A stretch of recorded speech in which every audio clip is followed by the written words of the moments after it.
예수님은 유월절에 하늘의 거룩한 씨로 죽어 무교절에 무덤에 들어가 초실절에 부활의 첫 열매가 되십니다. 부활의 첫 열매가 되신 주님은 부활하셨는데도 의심하는 제자들에게 40일 동안 천국의 비밀에 대해서 보충 수업을 해주십니다. 보충 수업을 다 마치신 후에 부활의 첫 열매, 가장 좋은 열매로 추수되어 천국 곳간에 들어갑니다.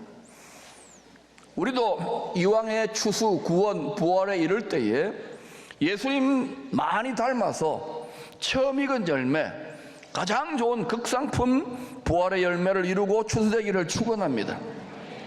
쭉정이가 되면 안 돼요. 말씀에 순종하시기를 축복합니다. 이제 누구든지 주의 복음의 씨앗을 그 마음밭에 심어 잘 가꾸는 성도는 부활의 열매로 추수되어 하늘의 에덴 동산에 길이 사는 길을 열어주셨습니다. 어제 새벽 기도회 후에 새벽인데도 이렇게 봄 기운을 느낄 수 있어요. 그래서 교회 기쁨의 정원에 제가 한참을 앉아 있었습니다. 너무 정원이 꽃이 만발하고 보기가 좋더군요. 이때 사진이 나와야 되는데 안 나오는 것은 약간 안타깝습니다. 그리고 저 앞에 보님 또 새롭게 우리 신흥식 집사님이 큰 기정을 하셔가지고 저렇게 아름답게 또 작품을 소나무를 심어 주셨어요. 겨우내 죽은 것 같았던 정원이 봄이 무르익자 생명으로 부활하여 새싹이 나고 꽃이 폈습니다. 여러분, 이 봄에 찬란한 생명의 에덴 동산도 한 달 뿐이에요. 가서 많이 거기 앉아가지고 좀 묵상하고 좀 이렇게 누리시기를 축복합니다. 말씀의 씨앗을 마음에 심은 성도는 마음을 정원으로 가꾸는 정원사입니다. 여러분 마음의 정원은 어떻습니까? 상태가 잘 가꾼 성도들 마음의 정원은 이 삭막하고 살벌한 이 세상에서 에덴 동산 천국의 분위기를 느낄 수 있는 천국의 오아시스가 되는 거예요. 그래서 예수 제대로 믿고 늘 기도와 말씀으로 자기의 마음의 정원, 마음밭을 잘 경작하여 지킨 성도는요, 가만히 있어도 옵니다. 상처받고 찢기고 괴롭고 사막 같고 광야 같은 사람들 다 옵니다. 믿는 사람도 다 옵니다. 근데 문제는 우리 마음이 쑥대밭인 거예요. 세상에 잡다한 씨가 뿌려져 가지고 말이 씨잖아요. 거기에 다 묶여져 가지고 아무리 복된 씨앗을 뿌린다 한들 복된 하나님 말씀의 씨앗을 깨닫지를 못하는 거예요. 그 지금 이 말을 다 뺏겼거든요. SNS 이런 것 통해. 그러나 여러분 지금이 기회인 줄로 믿습니다. 우리 마음밭을, 우리 마음의 정원을 잘 가꾸면 살만해지니까 마음을 뺏는 일이 너무 많잖아요. 즐길 거리들이 너무 많아, 유혹이 너무 많아. 근데 오히려 우리는 거꾸로 가는 거야. 하나님의 말씀과 기도와 성령으로 우리 마음을 에덴 동산처럼 잘 가꾸면 반드시 하나님의 복된 열매가 맺히게 되는 거예요. 마음에 참된 풍요가 넘쳐나게 되는 거예요. 이것이 이 시대를 살아가는 기쁨의 성도들의 세상을 향한 경쟁력이 되어야 될 것입니다. 기도와 말씀을 통하여 마음의 정원을 잘 가꾸게 되면 당연하게 주의 마음을 닮아가게 되어 있습니다. 교회를 오래 다녔는데도 그냥 자기 문제 하나에 그거에서 이렇게 묶여있는 분들은 죄송합니다. 예수 믿는 건 잘하신 것인데 종교의 영에 눌려있는 거예요. 종교의 영은 이 사망의 영, 마귀의 군대를 파쇄하여 세상을 이길 수가 없는 거예요. 그래서 부활의 영의 권능을 받는 것이 참된 예수신앙, 기독신앙, 부활신앙의 기본이 되는 거예요. 그렇게 될 때 우리 속에서 이전에 경험해보지 못했던 능력이 솟구쳐 나오는 거예요. 근데 교회 오래 다니고 사역을 오래 하다 보면 여기에 다 결박되어져요. 이 세상 아래. 그래서 여러분 높은 곳으로 올라가야 돼요. 주님이 가 계시는 그곳까지 마치 우리 속사람에게 날개, 큰 독수리 날개를 달아준 것처럼 성령으로 충만하여 주의 영에 감동되어서 lift up our spirit, 높은 곳에 올라가서 그 영의 영, 그 부활의 영의 권능을 받아서 사는 것이 승리하는 신앙생활인 줄로 믿습니다. 여러분이 이제 그렇게 훈련되어져야 돼요. 특별히 우리 자녀들은 그렇게 훈련되어져야 이 세상이 점점 골리앗같이 되는데 능히 이길 수 있는 줄로 믿습니다. 일생 마음의 정원을 가꾸는 삶을 살았던 생활 수도사 클레르보의 버나드라는 분이 계십니다. 이분의 묵상집에 나오는 글입니다. 씨 뿌림은 말씀 선포요, 뿌리 내림은 믿음이요, 열매 맺음은 사랑이다. 하나님이 보시는 것은 궁극적으로 열매입니다. 사랑이신 하나님 얼마나 닮았느냐. 직분이 아니에요, 지식이 아니에요. 사랑이신 하나님의 성품이 얼마나 향기롭게 나타나는가. 이것이 이 시대에 하나님이 간절히 찾고 구하는 그릇들인 것입니다. 우리 기쁨의 공동체가 큰 그릇을 이룰 수 있기를 축복합니다. 그리하면 주의 부활행의 권능이 빛처럼 부어지고 흘러가고 나타나 역사하게 되는 것입니다. 유월절과 무교절에 하늘의 밀로 땅에 떨어져 죽으신 주님은 초실절 새벽에 부활의 첫 열매로 나타나셨습니다. 부활하신 주님의 최초의 목격자는 7 귀신 들려 고통하다가 주의 은혜로 구원받은 막달라 마리아였습니다. 주님이 죽자 다 낙심하여 숨었습니다. 죽기까지 따르겠다는 제자들도 다 도망갔어요. 오직 은혜를 막달라 마리아 집사님만 장례라도 치러드리고자 무덤으로 달려간 거예요. 얼마나 간절하냐. 내가 죽을지언정 하고 따라가는 간절함이 있는 자, 죽기까지 주님을 찾고 구하는 자에게 다 모든 것이 끝장났고 다 시험에 들었는데 그때 오직 주님만이 할 수 있는 부활의 권능이 나타나는 거예요. 시험 당할 적에 피할 길을 열어주시는 거예요. 이 시대가 그런 것이 필요하지 않습니까? 대통령 선거 이제 6월 3일 앞두고도 다 소망 없다고 굴복합니까? 아닙니다. 이 세상의 스피릿이 아니라, 즉 그리스도의 스피릿이 아니라 그리스도의 스피릿은 사망을 이긴, 죄와 사망 권세를 박차고 이기신 부활의 권능인 줄로 믿습니다. 이 권능을 힘입어 주의 마음을 받아 주의 말로 선포하면 주님이 이 민족 가운데 이루십니다. 여러분이 이 시대에 이 세상의 정신에게 굴복하지 않는 남은 자들이 되어야 돼요. 6월절 희생양으로 죽으신 주님의 장례, 이 장례만으로 치르려고 막달라 마리아는 주의 시신을 수습하기 위해서 무덤으로 달려갔던 것입니다. 그런데 여러분, 주님의 장례는 희한하게도요, 주님이 죽기 전에, 지금부터 한 5, 6일 전에 베다니 잔치집에서 죽었다가 다시 살아난 나사로의 누이 마리아가 향유값을 깨뜨려 가지고 3천만 원, 4천만 원짜리 되는 결혼하려고 준비한 혼수품입니다. 그걸 깨가지고 주의 발에 붓는 거예요. 그리고 자기의 머리를 풀어서 그걸 닦아줬어요. 왜? 마르다는 몰라요. 여러 가지 봉사하지만 마리아는 주님 발 앞에, 주님 보좌 앞에서 주님의 마음, 주님이 죽기까지 원수된 죄인들을 사랑했다는 이 마음의 비밀을 알았기 때문에 다 그냥 잔치나 즐기고 일에 분주한데 오직 그 한 사람 마리아만이 향유값을 깨뜨려 부은 거예요. 그때 어때요?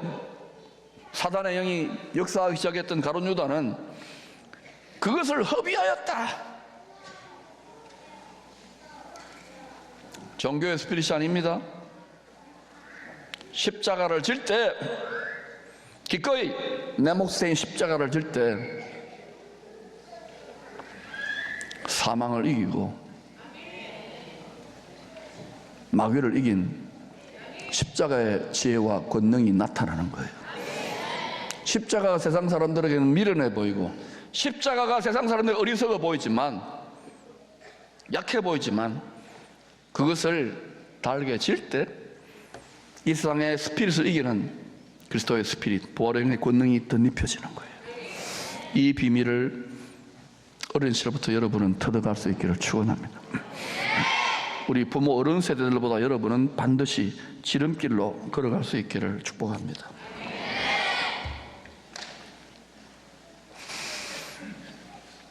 주님의 장례는 이제 필요 없어요. 부활하셨기 때문에. 막달라 마리아는 주의 시신이 있던 동굴 무덤에서 흰옷 입은 두 천사만 보았습니다. 천사들하고 대화를 하는데도 놀라지도 않아요. 왜? 너무나도 주의 시신이 사라진 그 큰 슬픔이 짓눌렀기 때문에. 근데 뒤에 인기척이 나서 돌아보니까 부활하신 주님이 서 계셨어요. 그런데도 주님인 줄 몰랐어요. 부활하시기 전에 주님의 모습과 뭔가 달랐던 거예요. 그래서 주님을 동산지기, 정원사인 줄 알았습니다. 같이 읽어볼까요? 시작. 예수께서 이르시되 여자여 어찌하며 울며 누구를 찾느냐 하시니 마리아는 그가 동산지기인 줄 알고 이르되 주여 당신이 옮겼거든 어디 두었는지 내게 이르소서 그리하면 내가 가져가리이다. 동산지기이지만 사실은 에덴 동산지기를 말하는 거예요. 가드너, 정원사예요. 정원사. 이 본문을 가지고 크리스찬 미술가들은 영감을 받아서 정원사로 나타난 부활의 주님을 이렇게 그림 그렸습니다. 저 렘브란트의 그림입니다. 저 위에 모자 쓰고 있는 분 있잖아요. 저분이 손에 뭘 들고 있어요? 예, 바로 부활의 주님을 저렇게 그려놓은 거예요. 또 그 다음 그림 봅시다. 예, 주님 근육, 예, 멋지죠? 뒤에 근데 삽이 좀 구부러졌어요. 나무를 심고 밭을 기경하고 이런 분으로 나타난 거예요.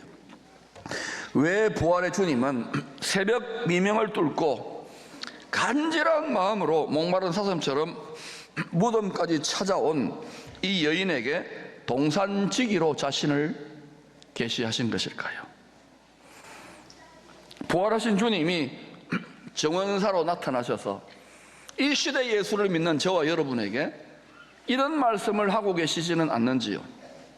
누구든지 이 여인처럼 목마른 사슴처럼 나를 간절히 찾고 찾는 자에게는 내가 그들 마음에 들어가 그들의 마음의 정원사가 되어 에덴 동산처럼 마음을 가꾸어 줄 것이다. 우리 안에 사망의 쓴뿌리가 얼마나 많이 돋아 있습니까? 예수 믿어도 한꺼번에 되지 않잖아요. 미움과 시기와 증오와 다툼과 음란과 교만과 어둠과 우울과 자기 명예와 고집과 이게 우리 속 가득하잖아요. 우리는 또 몇 대째 지금 오랜 세월 수천 년 동안 예수 없이 살아왔는데 이게 어떻게 하루아침에 됩니까? 저도 당대인데. 그러니까 요만큼 지금 밭을 기경한 거예요. 다 이 과정을 경험하는 거예요. 주님의 좋은 마음밭을 닮아가고 있는 과정인 거예요. 그런데도 여러분 주일에 한 번 와가지고 잠시 말씀 듣고 가서 세상의 말들이 여러분 폭포수처럼 쏟아지는데 그 말들 속에 마음을 지키지 못한다면 계속 여러분 대단히 불만족할 겁니다. 사망의 스피릿을 이기기 힘들 거예요. 왜냐? 내 마음에 주의 말씀을 깨달아서 성령의 생명수가 솟구쳐 나오지를 않는 걸요. 그래서 주님이 지름길을 말해준 거예요. 자기를 부인하고 자기 십자가를 지고 나를 따라오라고, 생수의 근원을 따라오라고. 그때 내게 강같은 평화, 내게 강같은 기쁨, 내게 강같은 은혜, 내게 강같은 새힘, 새 계시가 풀어지는 거예요. 이 세상에 묶여있는 우리의 마음과 생각이 다 잘라져요. 마치 내 마음과 생각 하늘 위에 있는 것 같은, 하늘 보좌 위에. 할렐루야. 그때부터 위대한 역전이 일어나는 거예요. 이 세상은 이 세상에 성공하고 잘 먹고 잘 살고 이거에 다 몰입됩니다. 정치인교 사회문화 심지어 종교까지도. 그것을 이기는 가장 높은 위로부터 부어주시는 보혜의 권능을 입을 때 그때 이 감격에 사로잡히고 이 감격이 솟구쳐서 이걸 지속하여 흘려보낼 때에 가는 곳마다 생명을 살리는 부활의 권능이 솟구쳐 흐르는 거예요. 그것을 우리는 3세대가 함께 해야 되는 것입니다. 이 사실을 깨닫도록, 이 라이프스타일을 깨닫도록 하는 우리를 깨뜨리고 좌절하고 연단시키고 또 구하는데도 답답하고 이런 시간을 통과하는 거예요. 오늘 이 메시지를 받고 오늘 부활절 연합 예배를 통하여 회복된 다음에 내일부터 2주간 동안 완전히 라이프스타일이 여러분의 골수에 박히기를 축원합니다. 습관이 되는 습관이.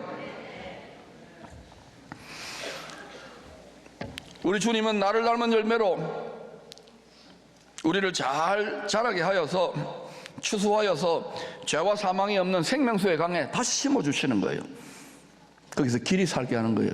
생명시냇가에서 마치 우리를 의의 나무로 씹어서 영원한 생명의 복락을 누리게 하는 거예요. 이 비밀을 알았던 찬송가 작사자 작곡자가 이 주의 마음을, 이 소원을 깨닫고 이렇게 찬송을 작곡했어요. 찬송가 246장입니다. 한 반 좀 해주시겠어요?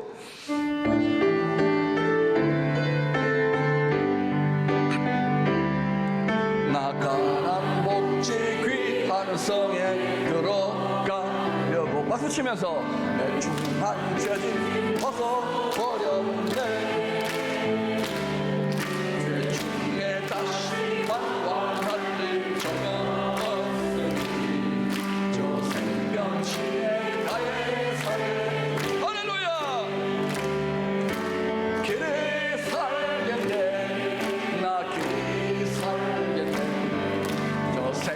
신의 가에 살겠네. 길이 살겠네. 나 길이 살겠네. 신의 가에 살겠네. 주님이 우리에게 영생 부활을 주시고자 죽음을 맛보셨다는 걸 한순간도 잊어서는 안 돼요. 우리의 바라는 것이 육체요 이 세상뿐이라면 불쌍한 자 우리는 이 말씀의 신비를 성령으로 깨닫기를 축원합니다. 어떻게 부활하신 주님이 우리 안에 정원사로 거하시면서 우리 마음을 천국의 에덴 동산으로 가꾸실 수 있을까요? 부활하신 주님을 통하여 아버지께서 약속대로 보내신 그리스도의 영을 통하여, 부활의 영을 통하여 우리들 마음을 에덴 동산으로 계속 일구어 주고 계시는 거예요. 첫사람 아담은 자신의 마음을 에덴 동산으로 경작하여 지키는 제사장의 사명, 왕같은 제사장의 사명에 실패했습니다. 마음을 지키지 못했던 거예요. 우리도 마찬가지예요. 첫사람 아담의 원죄로 말미암은 죄의 저주가 우리 육체에 있기 때문에 육체와 결탁되는 우리 마음은, 생각은 그러니까 이기심이 있고 다 제한이 있는 거예요. 그런데 마지막 아담이신 예수님만이 죽기까지 복종하여 부활하여 그리스도의 영, 이 세상에 속하는 영이 아닙니다. 둘째 하늘에서 부어주는 영이 아니에요. 그건 종교예요. 가장 높은 하늘 보좌에서 그 누구도 부어줄 수 없는 참 하나님의 부활의 영, 생명 살리는 영을 부어주셔서 그 그리스도의 영을 통하여 우리 마음을 하나님의 말씀과 기도로 에덴 동산으로, 천국의 정원으로, 왕의 정원으로 쉬지 않고 부지런히 가꾸고 계시는 거예요. 여기에 협조하시기를 축원합니다. 협력하시기를 축원합니다. 우리가 그렇게 주의 영이, 그리스도의 영이 우리 안에서 하는 일에 협조하면은 자꾸 어떤 일을 하냐? 사람이 천사 비슷하게 변해요. 우리 속에 악마가 있고 천사가 있잖아요. 자꾸 천사가 지낸다니까. 그런 사람들이 그 땅을 다스릴 때 이 도시는 엄청난 축복의 역사가 나타날 줄로 믿습니다. 열심히 돈 번다고 되는 게 아니에요. 다 돈에 미치고 환장하자 1만 가지 악이 거기에서 나온다고 그랬잖아요. 하나님을 더 사랑해 볼 수 있기를 축원합니다. 어떤 일이 일어나는지 보자고요. 예배도 그런 마음으로 드려야 돼요. 사랑하는 여러분, 우리 마음을 에덴 동산으로 잘 가꾸어 많은 열매 맺기를 원하시는 주님의 성령을 따라서 살면 여러분이 자주 이런 체험을 하게 될 것입니다. 요한복음 14장 26절입니다. 시작. 보혜사 곧 아버지께서 내 이름으로 보내실 성령, 그가 너희에게 모든 것을 가르치고 내가 너희에게 말한 모든 것을 생각나게 하리라.